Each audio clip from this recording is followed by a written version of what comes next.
أعوذ بالله من الشيطان الرجيم. بسم الله الرحمن الرحيم. وقالت اليهود ليست النصارى على شيء وقالت النصارى ليست اليهود على شيء وهم يتلون الكتاب كذلك قال الذين لا يعلمون مثل قولهم فالله يحكم بينهم يوم القيامة فيما كانوا فيه يختلفون. ومن أظلم ممن منع مساجد الله أن يذكر فيها اسمه وسعى في خرابها أولئك ما كان لهم أن يدخلوها إلا خائفين لهم في الدنيا خزي ولهم في الآخرة عذاب عظيم. ولله المشرق والمغرب فأينما تولوا فثم وجه الله إن الله واسع عليم. وقالوا اتخذ الله ولدا سبحانه بل له ما في السماوات والأرض كل له قانتون بديع السماوات والأرض وإذا قضى أمرا فإنما يقول له كن فيكون.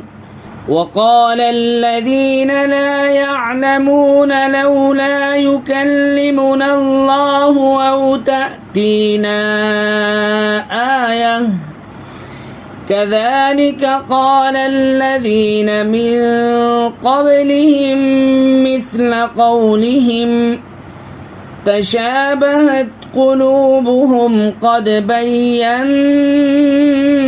الآيات لقوم يوقنون إنا أرسلناك بالحق بشيرا ونذيرا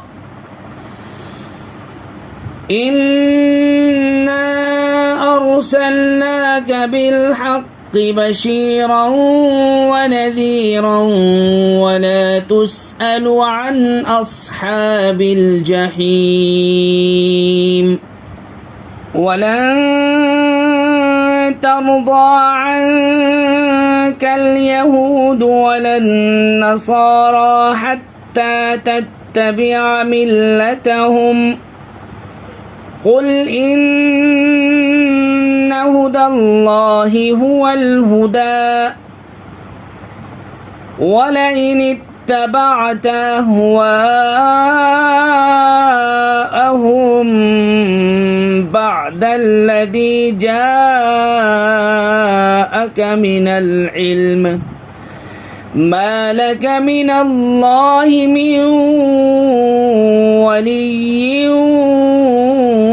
ولا نصير.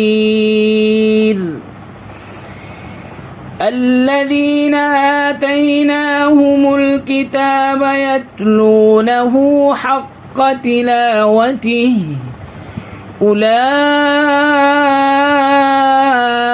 يؤمنون به ومن يكفر به فأولئك هم الخاسرون.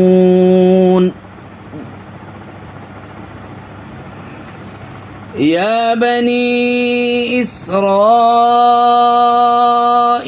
اذكروا نعمتي التي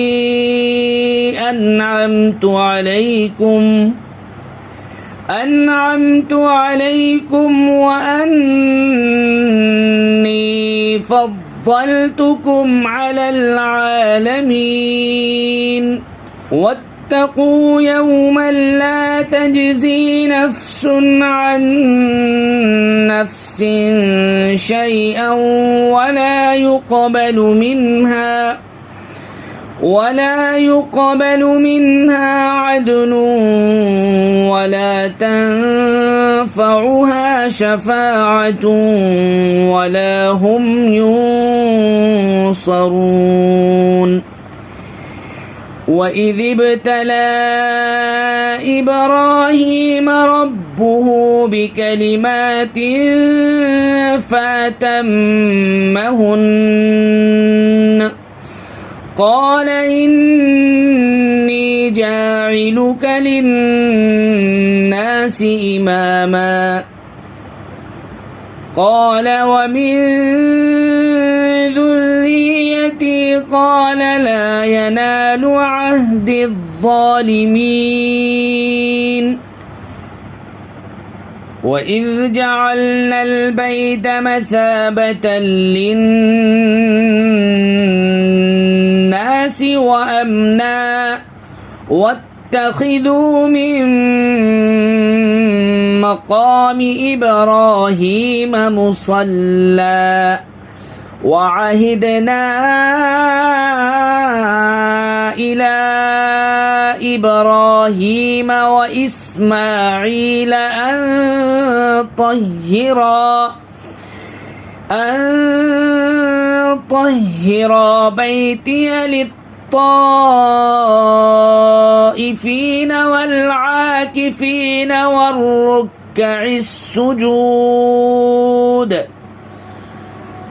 وإذ قال إبراهيم رب اجعل هذا بلدا آمنا وارزق أهله من الثمرات من آمن منهم